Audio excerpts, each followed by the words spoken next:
Good afternoon, please, down.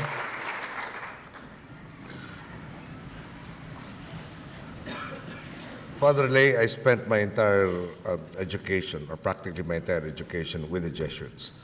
And if I amounted to anything, I think the Jesuits should be credited with, at the very least, about half of what I know today. Hearing your words in today's Mass, and especially now, one can be assured that other orders might be asking, especially in the Philippines, what is it with the Jesuits that they keep producing really great educators who help mold their country's futures? So on behalf of all who have benefited from the Jesuit disciplines, may I thank you on their behalf. Father Terence Divino, Professor John Burns, Professor Minyong Song, Mr. Matthew Alonsozana, members of the Cabinet present, Ambassador Mrs. Quisha, Consul General Mrs. Mario de Leon Jr., Dr. Mario Bocal and Mrs. Norma Bocal, Dr. and Mrs. Florencio Ipona, Dr. and Mrs. Eduardo Talusan, of course, Tita Cherry Aguilar, Dr. Marietta Tabage, Filipino students of Boston College, Filipino community, or the Filipino community in Boston, our guests, fellow workers in government, and as I say in our language, mga minamahal kong kababayan, magandang hapon po, good afternoon to one and all. I will have to ask your permission that Matt said he tends to talk a little too long. I normally try to remove emotionalism in my speeches, but it's the first time I've been back in Boston, and I actually had several opportunities to come earlier, and I kept begging off and said, let me make sure that my emotions are in check before I do make a homecoming. It has been 31 years since I left Boston, and coming here for the first time since then brings back quite a lot of memories. It was here in Boston that I experienced my first snowfall, and for someone whose idea of cold was limited to the comfortable temperatures of Baguio, which is a popular vacation destination in the Philippines, my first Boston winter coincided with, at the time, the Boston Globe reported one of the coldest conditions and heaviest snowfall in decades. I remember that I had to sleep in thermal underwear, to which I added a tracksuit, put in a sleeping bag under various blankets and sheets, and which I topped with a comforter. One typical Boston winter, our family had an influx of visitors, among them my grandmother, who came to America to receive treatment for colon cancer. Her accompanying contingent of relatives and some Japanese friends of my family were all our guests at the house on 175. As you can imagine, so many people in one house meant that eventually the hot water ran out. And being part of the host, that was how I learned to take a shower in 2 minutes flat using ice-cold water in the dead of winter. It was bad enough shivering in the bath, shivering as I emerged and toweled off, and shivering as I waited for the sheets to warm. Worst of all were the times when all my shivering would be met with advertisements on TV, inviting me to visit sunny Florida with its warm breeze and palm trees. And that campaign always came during winter. In fact, I can probably still sing the jingle right now.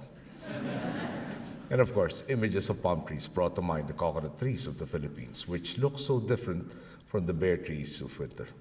To those of you who remember me back then, as the dog handler, carpenter, plumber, baggage carrier, mechanic, driver, etc. As that young man who found it difficult to weather your cold winters, you must be thinking how things have changed. Boston played a significant role in this. It gave my family a sense of normalcy to be here in what can only be described as very abnormal times back home. Every aspect of life was controlled there by the dictator, and unless you belonged to the favored few, you had very limited rights. A curfew limited the time you could be outside your home. Travel abroad required official permission, and there was no such thing as free speech or freedom of assembly. Accountable to no one but themselves, the dictator, his wife, and their cronies turned the public treasury into their private purse. Checks and balances in government were replaced by the dictator being the sole judge, jury, and executioner, giving his regime total impunity to abduct, torture, jail, and kill its critics. Is it a wonder then that even friendships would fall under the dark shadow of the dictator? Out of fear or an unwillingness to take any risks, many people stopped talking to us. This was the reality of our martial law. It was here in Boston that I learned the value of introspection. I just graduated and had lots of time on my hands. I remember thinking then, here we are in exile while the dictator is partying in Malacanang, raping the economy and oppressing our people. I consider my time here as amongst my most formative years, fortifying me for the continuation of the struggle and arming me with relevant experiences. I learned how to empathize, for instance, with our overseas workers. We missed the Philippines so much that I think it was Mrs. Norma Bucal, who made kuchinta during every Christmas. And since there were so many Filipinos waiting for kuchinta, it was divided by, I think, 2 pieces per person per year. For those who don't know what kuchinta is, it's a rice, it's a treat, it's a dessert made from rice. And I have to tell you, and it's a confession, that up to now, whenever I see kuchinta, regardless of where I am in the Philippines or elsewhere, I have to imbibe it. Perhaps I was too deprived then. Anyway, my friends, a simple letter from a friend back home was a godsend. Although unfortunately my friends were not the best letter writers, still I welcomed the respite from loneliness that their letters brought. I acquired the ability to adapt to a changing environment, which, as you can imagine, is very valuable when handling crises. I learned to cope with uncertainty, having had to constantly wonder when and if we can go back to our beloved homeland, or if we were going to be able to go back home at all. It is perhaps fortune's way of showing its sense of irony that I meet you exactly 40 years to the date that appears on Mr. Ferdinand Marcos's signed declaration of martial law. Following that declaration, my father, who appeared on the top of the order of battle, would be a political prisoner for 7 years and 7 months. Today is, after all, September 21. One day in detention, while he was out jogging during his 1-hour daily allotment of exercise, my dad experienced a crushing pain in his chest. The soldier assigned to him massaged his chest, and eventually the army surgeon administered a checkup, including an ECG scan. He assured my dad that what he felt was nothing more than a muscle spasm. Some weeks later, my vague memory thinks 2 weeks later, the head of Army Intelligence, who also was his warden, visited Dad in his cell and grimly said, "Sir, please sit down. Please don't be alarmed, but I have some news for you." Lo and behold, the Army surgeon who assured Dad that there was nothing to worry about had himself died of a heart attack. It was an ironic turn of events. Dad was then brought to the newly opened Philippine Heart Center. The diagnosis was that he needed a coronary bypass. My father was reluctant to have the procedure done at a facility that was one of Mrs. Marcos's pet projects, and a new one at that. He even asked the doctors, "May I know what your statistics are, especially for this kind of procedure?" The answer he got in return was, "Sir, we are a new hospital." Close quote. I'm not kidding. That was the actual reply. My dad and we took this to mean that the success rate of the hospital was not exactly high. He told the authorities then, if he can't have the bypass abroad, then he'd rather not do the bypass at all. All the doctors at the heart center eventually agreed with him, and for reasons of their own, those in power granted my father's request. Melda Marcos visited my dad, told him that he could leave right away. The operation then took place in Dallas. It was while my family, and eventually my family, went to San Francisco while my father was recuperating after the operation. And in San Francisco, while my dad was recovering, I asked permission to return back to the Philippines in order to finish my final year of college. After graduation, I rejoined my family who was in Boston, and by that time, and here, we found a very warm welcome from the Filipinos present at the time, Dr. Mario and Norma Bucal and their families, Dr. Steve and Cherry Aguilar, my good friend Jamie Benaventura, and all our other friends who were truly very supportive. They eased our entry into a new life in the midst of a small community composed of professionals and students. In fact, they continue to be supportive to this day. The late Dr. Steve Aguilar was dragged into an attempt to slander me during our 2010 presidential elections. His widow, Tita Cherry, came out in defense of the truth. It was in Boston thanks to all our friends, that my family was given a haven from the persecution of the dictatorship. It was here where we were given a sense of normalcy in what can only be described as, again, very abnormal times back home. I remember the time when Dad was deciding whether or not to go back to the Philippines. So many advisors, allies, and even some persons representing the Marcos regime were giving him conflicting advice. I weighed in with my 2 cents and I asked him, Dad, why will you entrust your life and fate to someone who has never done us any kindness? Why put your life in his hands? And as an amateur student of history, it seemed to me more logical to re-enter the country in secret, rally our allies, and prepare a counterforce to challenge the dictatorship. To my mind, the most effective way, or history seems to have always told us that the only effective way of overthrowing a dictatorship was through a violent uprising. My father replied, there are no victors in a civil war. How could this, after all, ameliorate our people's suffering? No one can imagine that any good would come out of violence.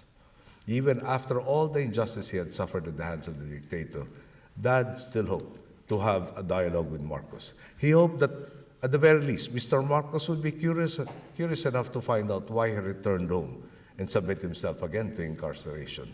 Perhaps the curiosity would lead to an opportunity for a dialogue. Dad knew that the dictator was surrounded by sycophants.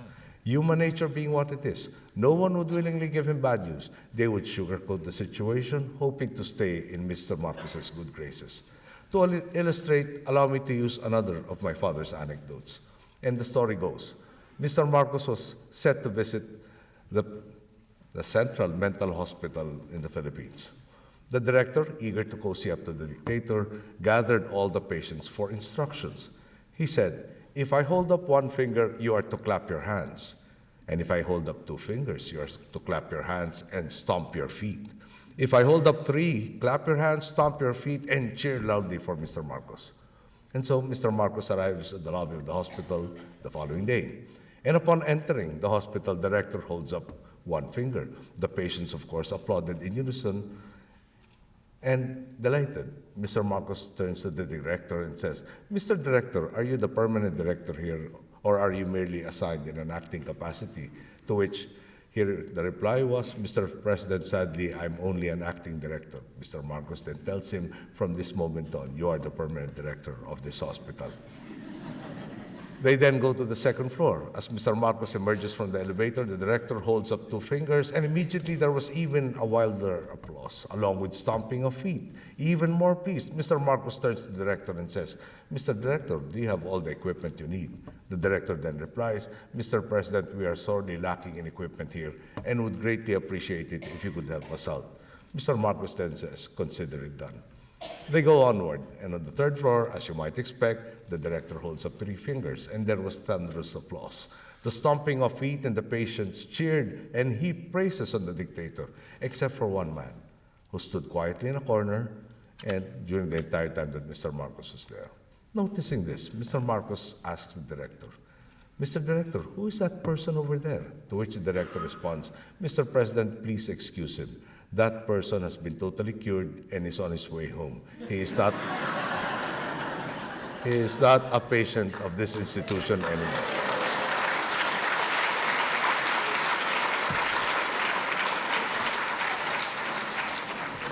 But all jokes aside, Dad truly believed that if he could gain a few minutes of Mr. Marcos's time, there would be a chance to speak frankly and honestly and tell him the real score, the real situation of the country, which was already dire in those days.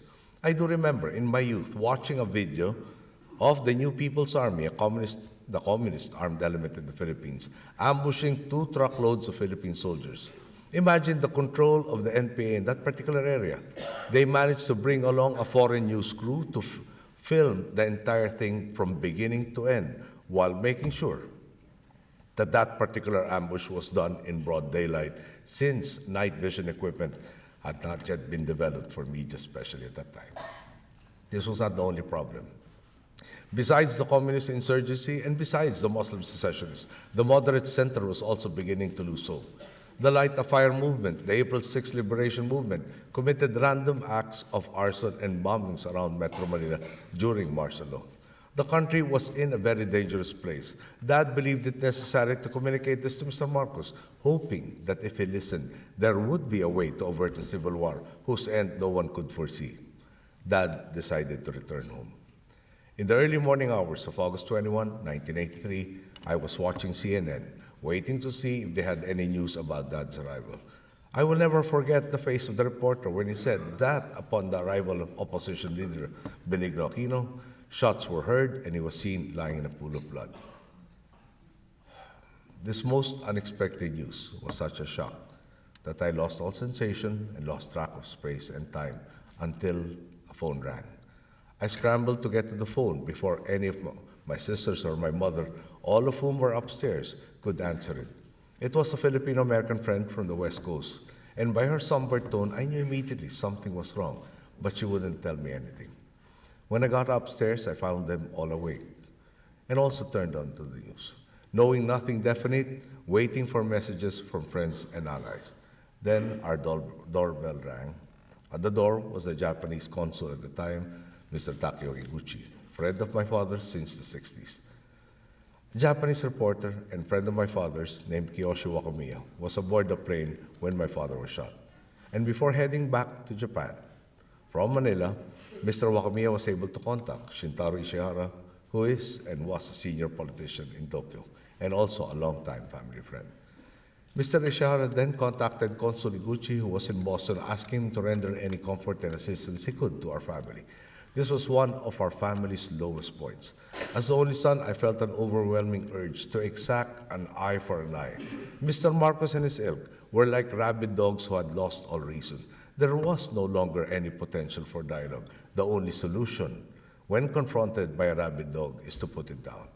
I knew that he was a formidable foe, and the fight would be impossible. But regardless of this, in those moments, all I wanted to do to Mr. Marcos and his camp was to do unto him as he had done unto us. Then Consul Iguchi said to me, "Your people will be looking up to your mother and yourself." And it was there that the idea began to take root, that you cannot make decisions just for yourself. With my father gone, what little hope we had seemed to dwindle even more. We thought, was this struggle one that could be won? Will we ever see the fruition of all the sacrifices of all those who have given so much for us to return to our democracy? Upon our return in Manila, we were overwhelmed by the tens of thousands of people patiently waiting to pay their respects to Dad. It was such a marked contrast to the early years of martial law, when people who up to then had proclaimed undying loyalty to my father suddenly pretended we didn't exist. After Dad died, people stopped caring if they would be declared subversives, the label Marcos gave to anyone he didn't like, and for which people could be jailed based on his interpretation of the anti-subversion law. I believe my father was quoting from the Bible when he said, "If the time is not right, 1,000 prophets will not make a difference. But if the time is right, not even a single prophet will be needed." He was proven right. Dad's death started a new movement for change. Mr. Marcos, certain that he could rig the results, called for snap elections in 1986. But news that my mother was being cheated out of her mandate ignited the rightful indignation of a people, which culminated in the EDSA People Power Revolution. Having witnessed EDSA, I pondered, how could anyone question that God really had such a beautiful plan for the Filipino people? Prayers and rosaries faced the artillery, tanks, air assets, and mass soldiers of the dictatorship. So much could have gone wrong at any time. The Marines sent to face the people at EDSA were untested recruits. They were actually still under training, and they were still in their training uniforms, not yet full-fledged Marines. They were not provided food or water by their commanders. Somebody forgot to do that. On top of that, they were told that amongst the people massed in EDSA, there were infiltrators by the so-called Alex Bukayo Brigade, the communist hit squads, who were targeting or waiting for the opportunity to target them. Out of fear, thirst, hunger, or surging adrenaline, these Marines could have snapped at any time. A single shot would have ignited the massacre, and it would have started our civil war. Still, God looked after her people. The dictatorship was toppled, and my mother was catapulted to the presidency by our people. For me, the time my family spent in Boston will always be linked to the revolution that reclaimed democracy and our national dignity. The solidarity we felt from Boston College and the community here was a precursor of the solidarity displayed by the millions of Filipinos who massed in EDSA. It is indeed an understatement to say that Boston is close to my family's heart. My younger sister, Victoria Orviel, finished her college here. I spent a lot of time Church of St. Ignatius when I had questions that seemingly didn't have answers, and when I had pleas that somehow, after hearing Mass or just praying, I felt there was a bit of an answer as to the imponderables that I was trying to comprehend. To Father Lay and the entire Boston College family, on behalf of my family and the Filipinos who have studied and worked here, I thank you for the welcome you have given all of us. In this home, away from home, I must also express my deepest appreciation to Boston College for renaming the Asian American scholarships after my parents in 2010. Mom and Dad placed a very high premium on education. They believe that a person can be famous one day and a nobody the next. He can be rich today and penniless tomorrow. But education is a permanent resource. Once you have it, you can never lose it. I remember my father stating that there were two things he wanted most of all: to preserve our good name and to ensure that we would learn the value of a good education. All of you who are students here bear the hopes and dreams of your families and communities. You face the challenge of balancing your academics with the Ignatian challenge of being a man or woman for others, of going beyond yourselves and truly being God's light in the world. Again, it was my father who most profoundly articulated this challenge to me. On one occasion, I asked him, if we are the ones fighting for what is right, why are our numbers seemingly so few? His reply, the most basic freedom is the freedom from hunger. And until that is resolved, everything else becomes irrelevant. Political freedoms are nothing but mere afterthoughts to a people deprived of food on the table. Now, with a mandate from our people, I've been given the opportunity to apply this idea and help our country recover from its lost decade under the previous administration. Together with the rest of the hard-working men and women of our government and our people, I have been tasked, again, by my bosses, our people, to turn things around. Allow me to share some of the changes that have taken place in the Philippines. As some of you might have heard, big strides have been made on the economic front. From 2006 to 2009, average growth was at 4.3%, and this was largely consumer-driven, fueled by the remittances of overseas workers who had lost hope in the motherland. This made the economy vulnerable to both internal and external shocks. This is why, since taking office in 2010, we have worked to first foster sustainability by rebalancing our economy towards investments. The good news is that capital is indeed coming in at an unprecedented rate. For example, 42% of all approved investments by our Philippine Economic Zone Authority came only within the 4 years of our administration, while the other 58% took 15 years to accumulate. Since 2010, our economy has been growing at an average of 6.3%, and last year we posted an economic growth of 7.2%, making us one of the fastest growing economies in our part of the world. The World Economic Forum Competitiveness Report had us recording a 33-place jump from 85th in 2010 to 52nd in 2014, the biggest improvement by any country in that particular time frame. The three major credit ratings agencies, namely Fitch, Moody's, and Standard & Poor's, also upgraded us to investment grade in 2013 for the first time, and with continuously positive evaluations coming at a time of conservatism from ratings agencies in response to the turbulent global economy. These upgrades have two major benefits for our country. First, the cost of borrowing has been reduced, allowing us to funnel into and onto social services and other key sectors the funds that otherwise would have been used to pay interest. Second, the ratings reinforce the fact that the Philippines is a safe bet in terms of investments. We have cut the fiscal deficit nearly in half, retired old debt, and obtained far better terms for new loans.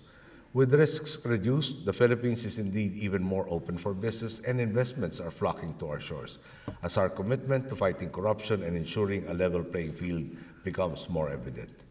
To be honest, there are times when the level of confidence surrounding the Philippines surprises me. A few days ago, during our visit to Europe, A senior official from a major international bank suggested that we consider globalizing the peso. While that suggestion certainly took me aback, it also drove home a point. Money, after all, is a paper representation of value. That official suggestion was tantamount to saying that the peso and consequently the Philippines was stable and worthwhile to invest in. It was not too long ago when we were touted as the sick man of Asia. Today, the confidence of the world extends even to our currency. Truly, so much has changed. This holds true for corruption as well. We used to think that the powerful and well-connected were beyond the long arm of the law. That is no longer the case. The straight and righteous path for these people will lead straight to jail.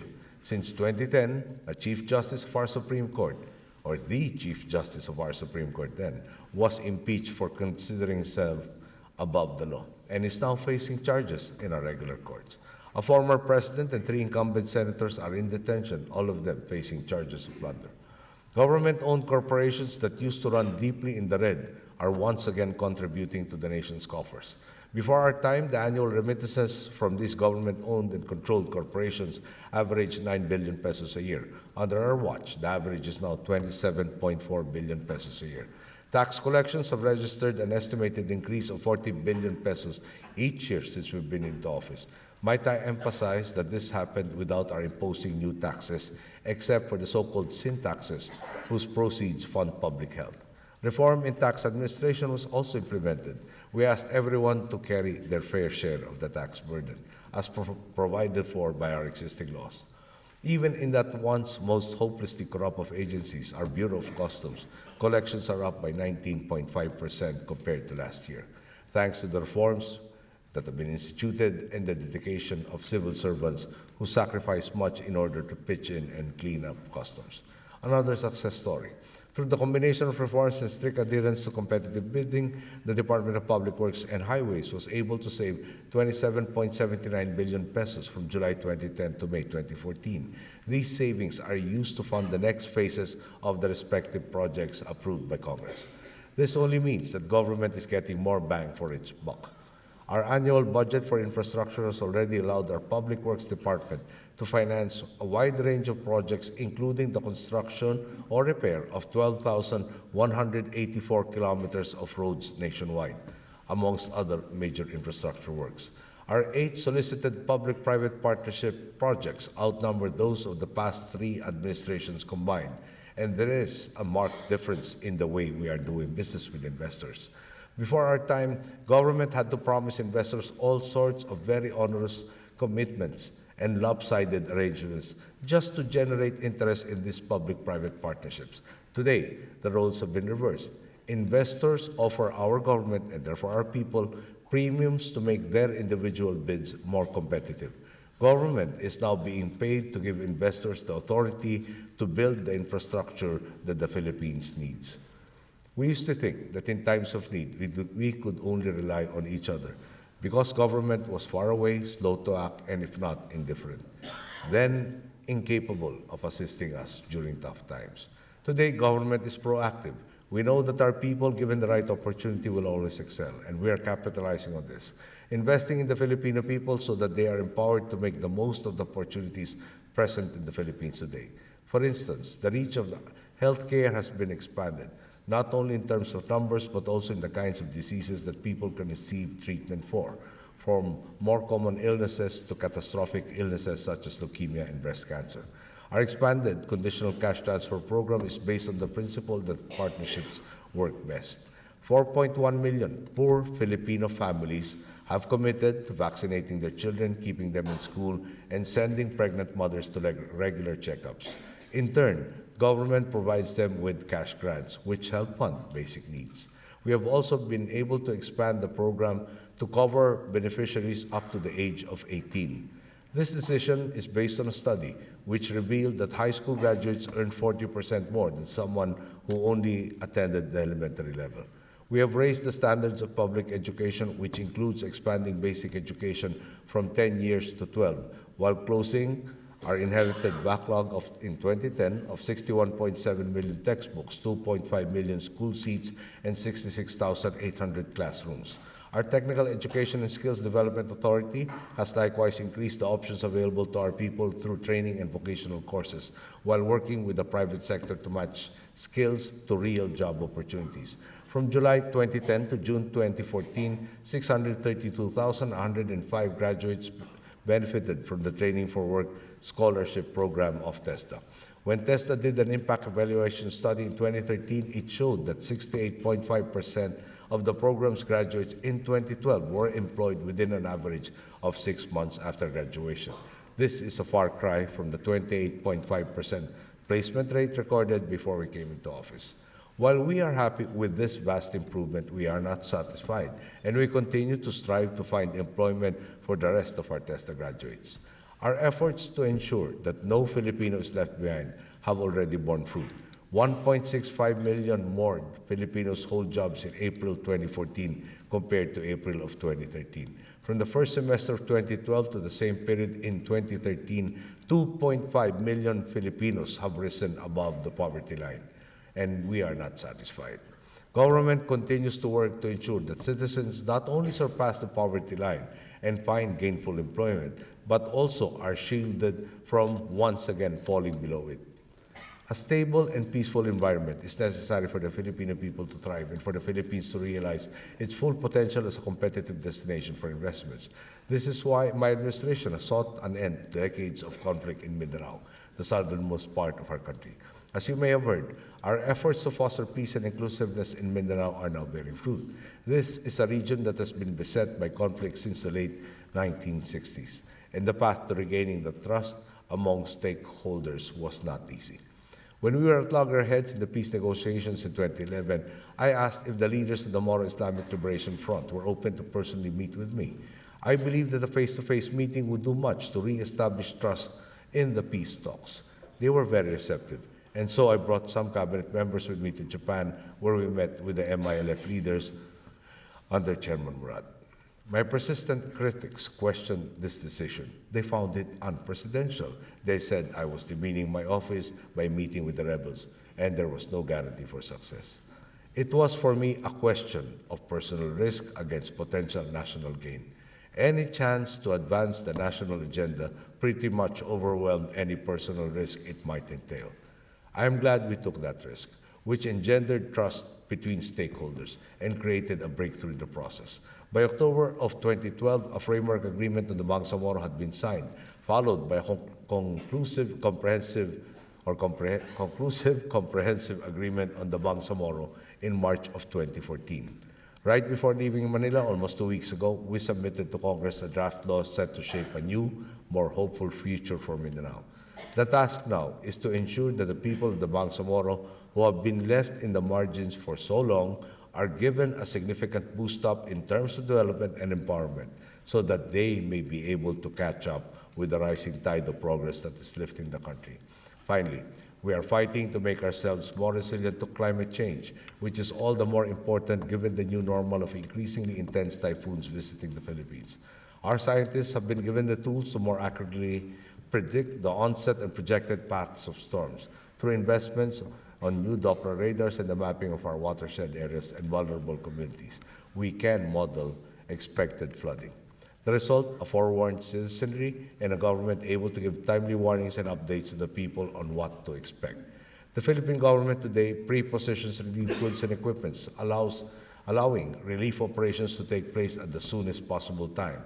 All levels of government involved in disaster response now coordinate with each other in a more efficient manner. In November of last year, a typhoon named Haiyan internationally devastated 44 out of the Philippines' 81 provinces. It was, according to some, the strongest typhoon to ever make landfall in recorded history. Without the help of our friends in the international community, the path to recovery and rehabilitation would not have been traversed as early and as efficiently. To all my countrymen here today and to the organizations you belong to and represent, I know that many of you here, including our host, Boston College, raised funds and sent material help to the Yolanda survivors. I would like to thank you for your generosity and kindness. Truly, it is the same compassion that is the core of the Filipino and that remains a shining example of the best that humanity has to offer. It is the same sense of community that welcomed us and allowed my family some warmth and light so many years ago, when the darkness of the dictatorship threatened to overwhelm us. It is the same sense of solidarity that characterized EDSA all those years ago, and that moved the Filipino people to end corruption and impunity by giving all of us a chance, with a mandate for change in 2010. Our achievements thus far are merely the beginning of a new era of transformation. We are at the threshold of sustained positive change in our society. We have corrected the inefficiencies in government, stopped the wrong practices, and engendered a shift in the Filipino mindset from one of indifference and despair to one where we can dream again, and are increasingly being given the wherewithal to fulfill our dreams.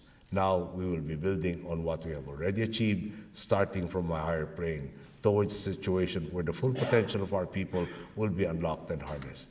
And I know that if we hold fast and keep on the straight path, then the transformation in Philippine society can become an enduring mainstream of justice, inclusiveness, and empowerment.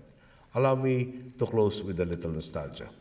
During her visit to Boston at the springtime of Filipino democracy in 1986, Mom said to the communities here, and I quote, "I wish you many splendid autumn memories this winter," close quote. I echo this today in saying, may the memories you build here be warmed by the affections of Filipinos who, like me, found in Boston home, kindness, and kinship. Who knows, perhaps next winter or sooner, on a lighter note, I will see you in the Philippines.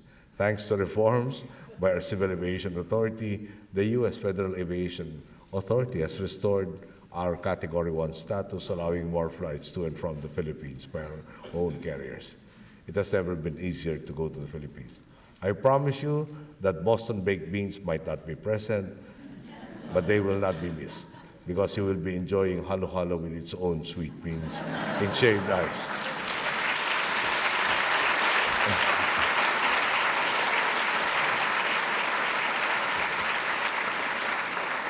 And you will be consuming the same while sitting on one of our beautiful beaches under the tropical sun.